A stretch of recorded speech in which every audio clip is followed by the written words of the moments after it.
Hello Hoovian and welcome to the main channel. Today we're talking, today is a countdown to series 14.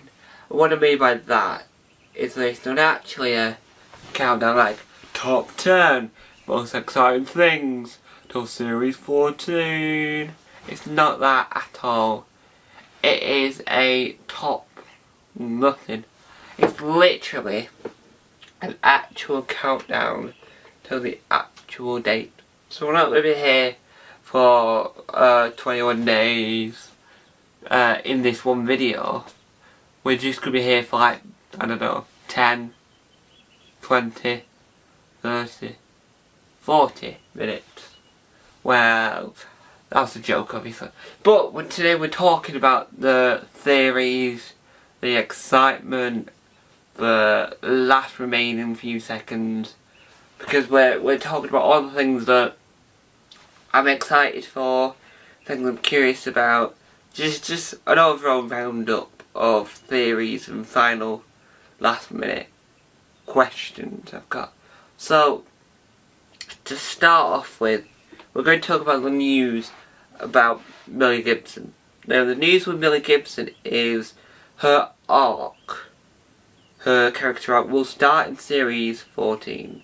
And wrap up in series 15, which I know that sounds crazy, but I like the idea of starting it in the beginning of series 14, ending like doing a section where you're happy just to go, yep, right, we're at the end of the series.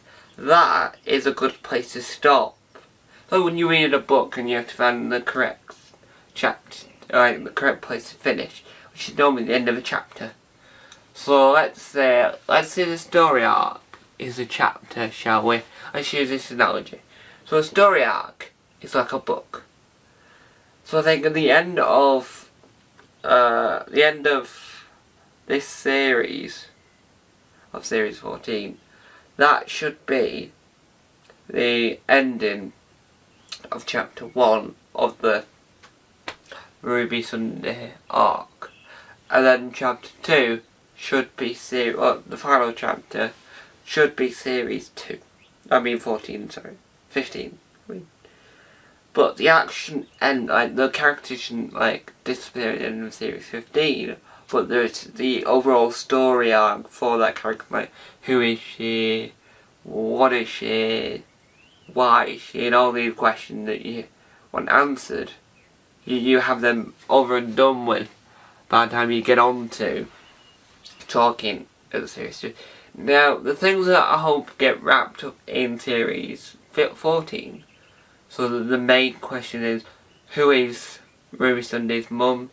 I hope gets opened up. Right? I hope it gets explored enough that in series 15 we're just chasing after her, trying to get to her. And I just think that if we end this series 15 with her being reunited with her mum, that'd be great. Unless her mum's an evil villain and turns out to Millie Gibson not existed at all, and it's all a massive hoax, then I don't want that. But I want a happy ending for the mother situation, or as near to happy ending as you can get in Doctor Who. What I also want to happen is I also want to find out who Mrs. Flood is, and I want to know more about Mrs. Flood, and I feel like that's connected to Ruby. Even though this video is not just about Ruby, I just want to say I think Mrs. Flood is somehow connected to Ruby. I think there's a small connection on that front. I mean, it might not be a big connection, but I think it's a big enough connection to warrant them stories to collide. Now, could Mrs. Flood relate back to the Giggle? I don't know, and I feel the Giggle will play a small part in this again. in the sense of theory, in the sense of like, because it's Ncuti's first time being bi-generated, and it's still a new obstacle to cross. It's still a new barrier to face.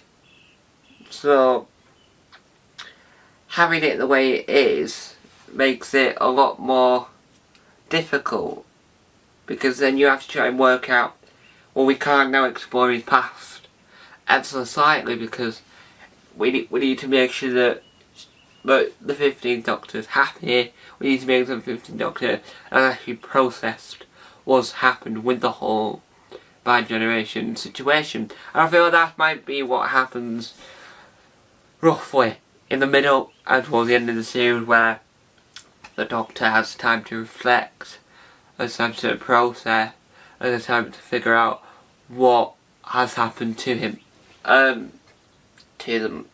And I feel like we might not get the Master in this series, which I'm not too bothered about, just because we want to see if the Toymaker returns. I don't think we'll see Daleks this series. I think that'll be a series 16 type villain. I want to see new villains, I want to see returning villains, I want to see just crazy antics. I want to see the antics ramped up to a million because of the fact that we've got Disney's money. I want to see like everything just ramped up to craziness. So, to sort of round up my thought in a neat bow to feel like it's at the end of the video, but really, we've only just begun. I'm going to say that I want to find out who Mrs. Flood is this series, that's one thing.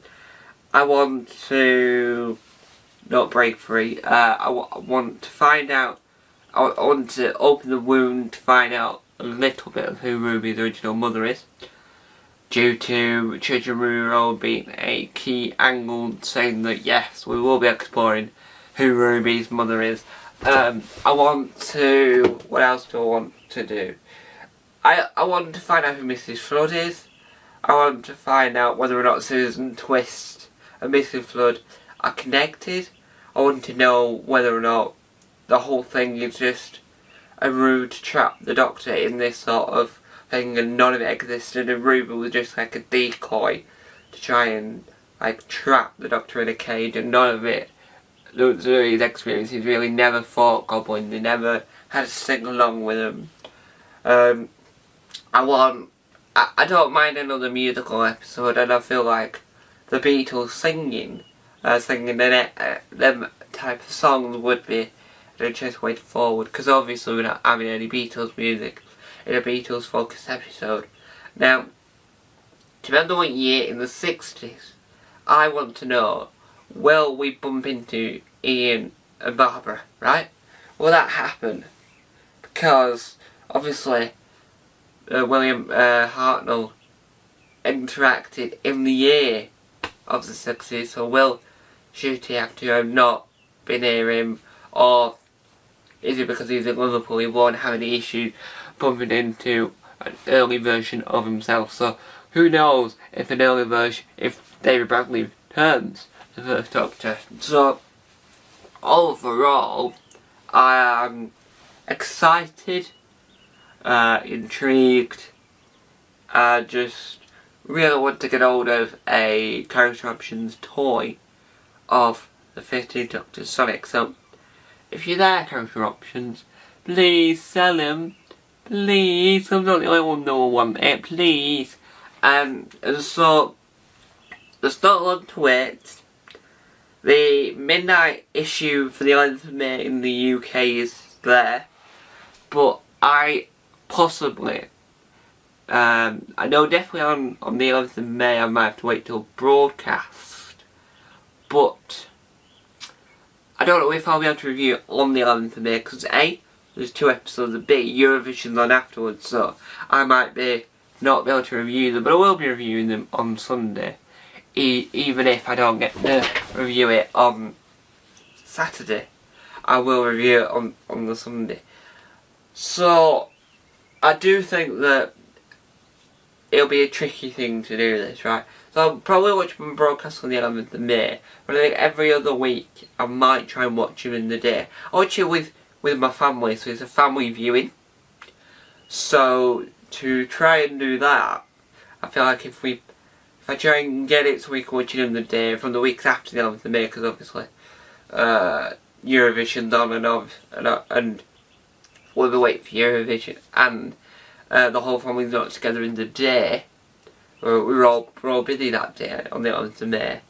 I wasn't going to be here for that day, so I was going to miss watching Eurovision live and the new episode of Doctor Who live. But luckily, I'm here on that day now, so I can watch them a lot live. But obviously there was bits happening on that day that not everyone was available for. So hopefully, I'm going to watch them on broadcast. But yeah, my reviews won't be out till Sunday due to Eurovision being on straight after the episodes. I think anyway, that is what I'm led to believe on that front. I'm led to believe that we're having Eurovision on after 2 episodes, because they call it Whorevision, which is a cracking name I add for a night consisting of 2 episodes of Doctor Who and Eurovision. I don't know from every other week it should be 1 episode, but that means that we'll got 8 episodes, and we'll only have like 7 weeks of Doctor Who instead of 8, because of the fact that we've got a double bill, which I don't think they've ever done that in Doctor Who history. Had a double bill on the same night for the first time broadcast, so it'll be interesting to see how people go with reviewing them, because you can't. Because if they're watching it live, a review at the moment it's gone live, then go bang bang, and they'll go review it, run back, watch it. But I feel like a lot of people will be watching it in the mornings, at midnight. They'll be watching it when it first comes out, so they can review it at the moment it's out. Which I think is quite worrying, because that means that like the viewing figures for the linear broadcast, which is the traditional broadcast on BBC One, will be lower than ever before, due to the fact that it's aired at midnight on BBC iPlayer, and see, everyone else in the world will have seen it like at a proper time the day before. So I'm a little bit concerned that Doctor Who might be on its way out. What I mean by that is that if the viewing figures are low and really low, and the iPlayer isn't as high as they expected due to the low viewing figures in both camps, then I think that we might not. It's worrying, right? That's the bit that's worrying, is that if the viewing figures on the TV when it airs are low, and then the viewing figures on the iPlayer are not as high as they want it, due to like half of the viewers that would have watched it live watched it on the iPlayer, and all the ones that wanted to wait to watch it live. There'll be a barrier in that will worry, and will mean that we might not have Doctor Who for as long as we want, which is really sad and really worrying. But hopefully, so what I'm asking is, if you can wait and watch it on broadcast, please do. But if you can't, then iPlay's fine. We just need to make sure we can strike a balance where the viewer figures aren't all over the shop, and that it doesn't warrant the BBC going, we might have to cancel this. That's what we need. We need the word cancel not to be floating around our acts or whatever term you want to use. We need to make sure none of that's in the air. So that's all I'm saying. So if you can watch it live, try to. But if you can't, watch it on iPlayer, that's perfectly fine. But we need to keep it that way. Don't watch it anywhere else on any dodgy website, but watch it on the iPlayer or live on BBC One, please, so that we can make sure the viewers' figures are up. I don't know how it works with Sky, so if you download it on your Sky Q, for example, which is on demand, which isn't via the iPlayer because it's on the Sky system, I don't know whether or not the BBC track that viewing figure ship, so hopefully if you do it that way shouldn't really hinder it at all. So, to round off this video, I just want to say these final words. One, I'm excited to find out who Susan Twist is if we find out who she is in this series. Mrs. Flood, definitely want to find out more about this series. Ruby's mother, I definitely opened as a start to talk about it this series or continuing the next. And I just want hijinks and all sorts. So, Doctor Who will air in the UK on the 11th of May at midnight on iPlayer, and I'm not too sure on the broadcasting times yet, but it will be available in the rest of the world on the 10th of May. So it'll be available on Friday the 10th of May around the world on Disney Plus, in selected areas where it's available on Disney Plus, and it'll be available in the UK on the BBC iPlayer at midnight on the 11th of May, and at some point in the evening on BBC One. They've never mentioned Ireland in any of this, so I don't know whether or not it'll be on RTE, on the RTE player or not, but hopefully it is, and hopefully you don't get it on like the 12th of May at midnight, because that would be really ridiculous that the Ireland like slashed after the UK. So, anyway guys, thank you guys for watching. Tell me to add. Bye!